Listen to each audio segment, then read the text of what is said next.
Welcome to another episode of Sylvie and Diddy React. I'm Sylvie, and I will continue to fly solo for a little bit, but I hope that Diddy will be able to come back soon. In the meantime, I am reacting to an article from Huffington Post called 109 Ways to Fight Back Against What's Happening in the US Right Now.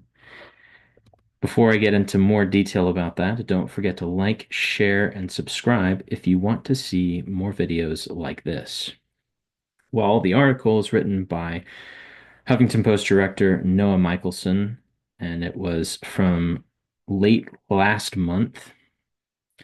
Basically, it's talking about the Trump administration and 109 things you can do. Just as a heads up, this article is by an author that talked about how to start the queer revolution. Spoilers, some of the exact same bullet points from that list are also found in this list. I may talk about that in a later time. One of the things you're going to notice is I have this in a Word document, but I will provide the original in the description below for this video. The reason I did that is that there are just so many advertisements, it would be very laggy to try and go through. So without further ado, I'm going to share this document. Okay, so 109 ways to fight back. There's a little bit more of an introduction, but I'm just going to get into the 109 things and you'll hear my take. One, learn about far-right movements and the propaganda they use so you can identify and push back against them. Call out far-right dog whistles in coded language. That's point two. For those first 2 points, yeah, you would want to call out any extremism. My only contention would be why just far right? Why not far right and far left? Or just any freedom-hating movement? I happen to be somebody who loves individual rights, and when either side goes against that, I would want to call them out. Number three, contact your elected official and voice your opinions. Four, vote for people who care about and stand up for you, the people you love, and the kind of country you want to live in. Five, vote out politicians who do not. Six, run for office. Seven, attend a city council meeting or school board meeting and make your views known. I actually agree with all of those. The point is, it depends on what your values are, doesn't it? Eight, stop shopping at companies that don't care about or reflect your values. And nine, shop local, small, whenever possible. Um, I'm going to say that yes, you can boycott if you want. I believe in freedom of association, First Amendment rights. But I think that looking for complete ideological alignment with the people that you do business with is unrealistic. There are probably going to be things that I disagree with my mechanic, but if the mechanic is good and he's honest and does the work that needs doing, I think that that's enough for me. I think a lot of times we try to kind of connect everything to political view, and I don't think that's a good idea. That's a Soviet view that everything is political. And so whether you're sweeping the street or you're in political office, they only had one political governance and they didn't have parties, then you have to be political. I disagree with that. I think here in the United States, you can associate freely and you can be apolitical. And that's not a bad thing. That can be a good thing. Shopping local, you can if you want, but there are times where it's beneficial to go with something that's corporate, and I don't always find that objectionable. All right, moving on. 10. Read and watch and listen to and support independent media that refuses to capitulate or bow to the new administration or its allies. 11. Question the media. 12. Hold the media accountable. 13. Fight misinformation with facts and science. 14. Stop using social media sites that refuse to protect you from misinformation or attacks based on who you are. Once again, a lot of that is very interesting because if you do that just for one side and you don't do that for the other side, you're not principled. So it's not that I have an argument with the principle of the matter for fighting the new revolution, but it's just I don't think that it happens. Think what you will about COVID, but there were definite things that people were censored for that turned out to be incorrect. And I can't help but feel that questioning the media and holding the media accountable would not be what the author wanted you to do. All right, 15. If you are going to stay on social media sites that refuse to protect you from misinformation or attacks based on who you are, use them to share facts and uplifting communities who are also resisting. Yeah, I think that you should be able to hack in, I think, the general sense, technology to suit your needs. If you use Facebook, you don't have to use it the way that the people creating it want you to use it. I use Messenger almost exclusively for people who don't live in the country and have no other way to communicate with me. That's a hack. I'm choosing how I interact with and how I use social media that I consume. That's actually pretty good. Get your agency on. 16, block trolls, bots, and individuals who are looking to drag you into feudal fights or otherwise suck your time, energy, and sanity. Yeah, that's one of the reasons why I don't use social media all that often. So go for that. 17, support unions.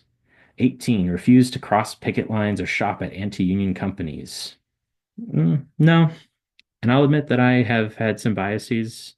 I have had loved ones that were involved with unions that were not voluntary, and I don't think that either support or rejection of unions is so clear cut that you should just blindly support the union regardless of what the union is asking for. I think it depends on what they're asking for. So you have to think critically about what the union is doing and why it's there. I think public unions versus private unions are different too. If we have a public service and we're holding it hostage to unionization, I think that carries with it kind of a different feel. But that's a question about public versus private property and public versus private services. But no, I wouldn't necessarily agree with those 2 points. 19, support mutual aid organizations. Yeah, that's what we did for much of our history. And I believe that truly generous people can voluntarily commit their resources and it doesn't have to be taken out of taxes. I think that that's another great way to opt out if you don't believe in the institutions that are around you. So, yeah, support mutual aid organizations. 20, find joy whenever you can and make joy whenever you can't find it. They want us to be scared and miserable, so any chance or choice to be otherwise is a truly radical act. Yeah, be in control of your own satisfaction. Be somebody who understands the meaning of your life and pursues it. That may look different from what the author means, but at face value, that's not a bad principle to live by. 21, volunteer. Yeah. 22, go to a protest. Sure. 23, believe someone when they say they've been sexually assaulted. Well, that will fall into another issue where we talk about police accountability, police reform, and prison reform, where people have due process. So I'd say take seriously accusations, but don't instantly believe them because otherwise that violates this idea of due process. 24, depend a person's right to choose an abortion. Why? It depends on what abortion is, and we can talk about that in a different video, but why should you defend that right? Why not defend the right of the unborn? Defend everyone's right to die with dignity. Well, that depends on how you're trying to define that. Are we doing the Canadian way where the government is opting to kill you or try and cajole you into killing yourself if you become too much of an expense? That doesn't sound like a good value for culture and society. 26, speak out against police brutality. Yes, the police have a role, and when they don't fulfill that role, when they exercise power beyond their authority, that results in brutality. Sometimes brutality happens in any case, and you should speak out against that. Hold the police accountable. Yes, there are lots of things that probably the author and I would agree on, where having just unqualified, qualified immunity, where you don't get in trouble for your actions is wrong. And the idea that you can have civil asset forfeiture, where the government just takes away, assuming that you could have used that for bad purposes, especially drugs, and you have to defend your right to your property, that's wrong.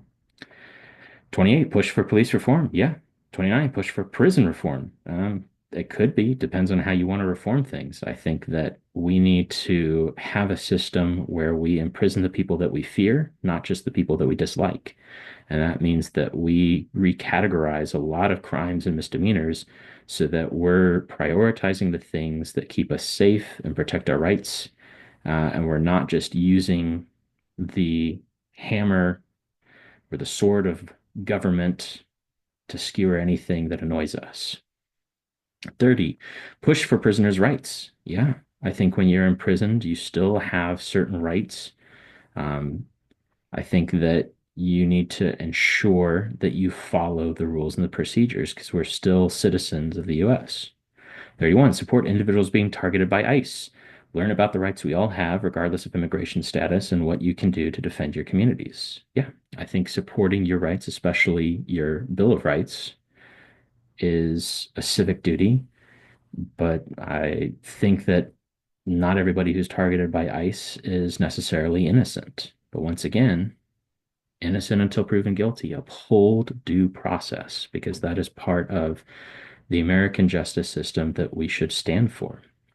32, donate time or money to organizations and shelters for people without housing. Yeah, be charitable. 33, advocate for better gun laws. Yeah, make sure that people have more rights to their guns. I'm sure that's not what the author wanted, but better gun laws.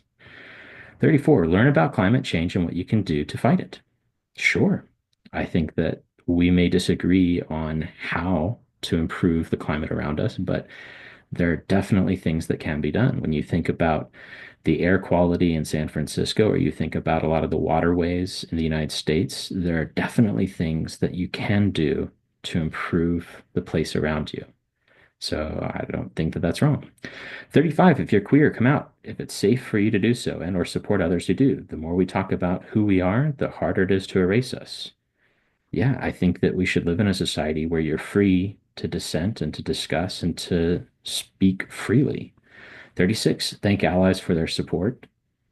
37, hold allies accountable when necessary. 38, support individuals, organizations, and businesses who are willing to stand up for what's right, especially when it could cost them in a variety of ways. For all of those things, once again, it comes down to what are your principles? Because you could be somebody who advocates that we should decriminalize and we should not punish people for who they are, which is one thing. And then there's one where you can advocate that people have to be conforming to a certain ideology, and that's wrong. 39, be open to answering questions about your identity. The more people know about people who aren't like them, the more they tend to care and rally for them. Yeah, discourse is good. 40, be open to alerting others to why their questions about your identity may be problematic and unwelcome. Yeah, once again, talk, communicate.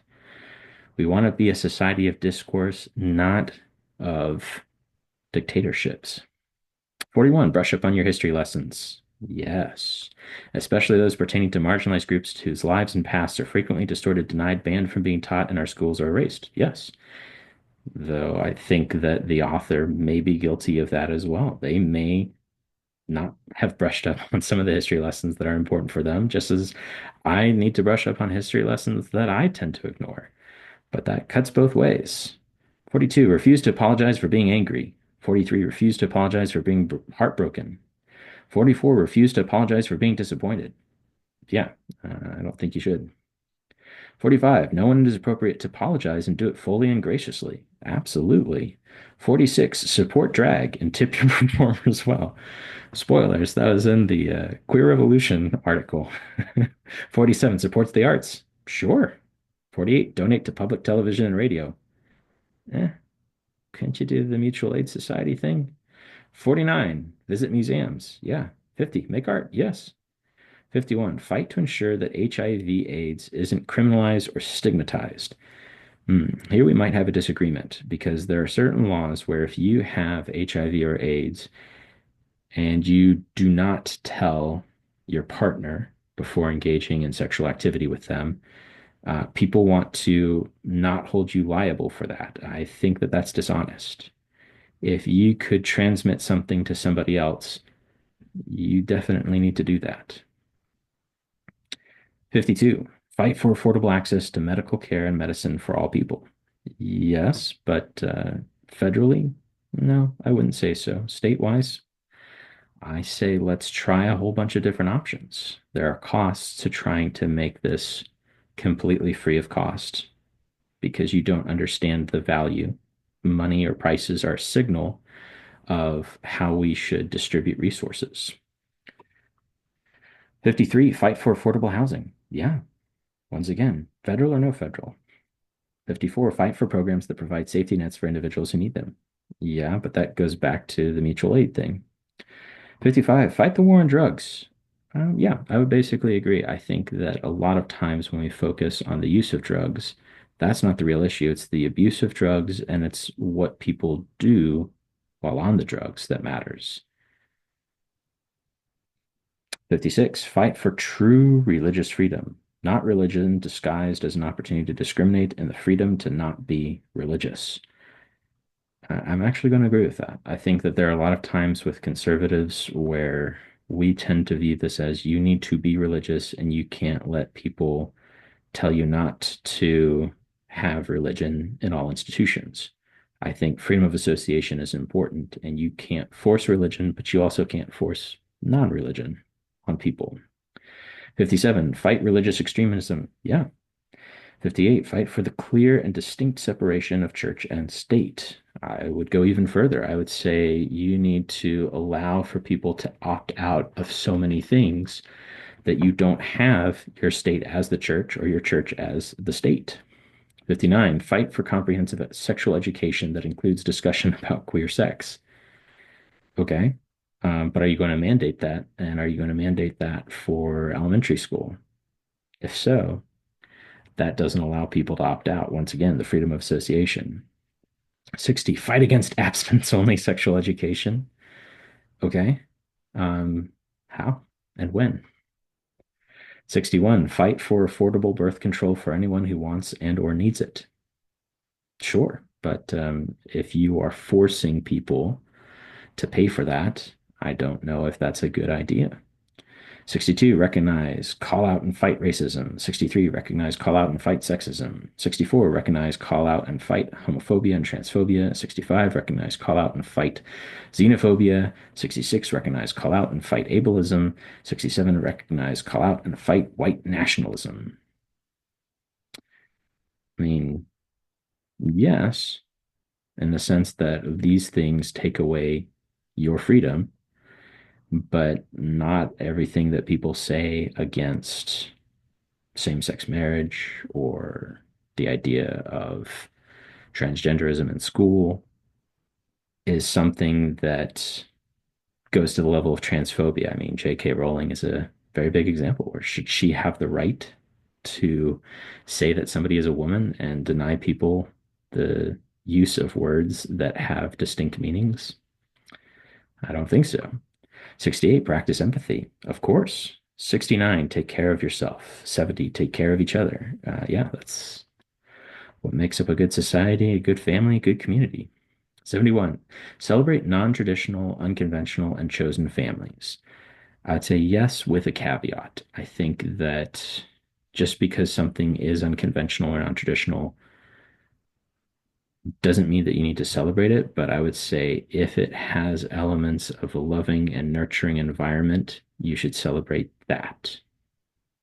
So it's the end result of the family, not necessarily the idea that it is just non-traditional. 72, give someone an orgasm. 73, give yourself an orgasm. Well, I mean, once again, that goes down to sexual ethics. I tend to have a Christian sexual ethics, which talks about marriage and sanctity within that marriage. But pleasuring somebody and being pleasured by somebody, that's great. If the whole point is to sexually please yourself, I think that that can lead to easy abuse. 74, celebrate pleasures for pleasure's sake. Sometimes, but sometimes those pleasures aren't good in and of themselves. Embrace your fetishes and or support other fetishes and the right to practice them. I think that you should distinguish between what does and does not violate rights. If you celebrate something that violates my conscience, if I were to do it, then I don't necessarily have to support it. but I don't wish the power of government to come down hard on you and imprison you. It's a very big difference. 76, support sex shops. What if I don't want to? 77, support sexual identities that feel or behave differently than your own. It depends on what support is. I would say it's better to tolerate that. Tolerate those things that are different from you. But that doesn't mean that you have to agree with them. Same thing with 78, support adult performers, even if you don't watch porn. 79, support sex workers, even if you don't hire them. Once again, I say tolerate, but I don't think that you have to support that because then that's an imposition of your values on the rest of society. 80, fight to decriminalize sex work. Yeah, I think that we shouldn't be using the power of government to do that, especially if they are adults. But that once again gets into freedom of association and the chief role of government. 81, speak out against sexual assault. Yeah. 82, respect non-traditional relationship models like polyamory for those who choose it. I'd say that you can tolerate that, but I don't know what respect would mean within that. Respect all expressions and presentations of gender identity. What does that mean? If that means you have to agree with it, no. But if that means that you respect the person regardless of what they choose, yes. 84, support access to gender affirming healthcare for all people. Does that include minors? Does that mean going against best practices? I don't think so. I can talk about that if you want. Make sure to comment if you want to hear me discuss the research that I've done, especially on early onset gender dysphoria with kids. 85, ask questions. Yep. 86, demand answers. Sure. 87, tell stories. Of course. 88, support educators. Yeah. 89, oppose book bans. Yes. 90, read a banned book. Yeah, that would include the books that people on the left would try to ban. 91, donate banned books to libraries. Yes. 92, talk to children in your life about what's happening and why it's not okay. Yeah, I think you need to be honest with people, especially children. 93, talk to children in your life about the importance of diversity and compassion and kindness. Yeah. 94, talk with someone who doesn't look like you. 95, talk with someone who doesn't think like you. 96, talk with someone who doesn't love like you. 97, talk with someone who doesn't fuck like you. 98, listen to someone who doesn't look like you. 99, listen to someone who doesn't think like you. 100, listen to someone who doesn't love like you. 101, listen to someone who doesn't fuck like you. All of those are good. That's the whole point of freedom of speech, freedom of association, being able to have open discourse. A really good thing to read is On Liberty by John Stuart Mills. So a lot of people talk about utilitarians and give them crap, but he makes a really good point about why practically you should have open discourse in society. And those are good things, but that needs to be followed whether you're left or right. 102, take risks. Yeah. 103, take care of your mental health in whatever ways you can. Yes, but if that involves demanding that people have to accept your ideas without debate, then no, I don't think that's healthy.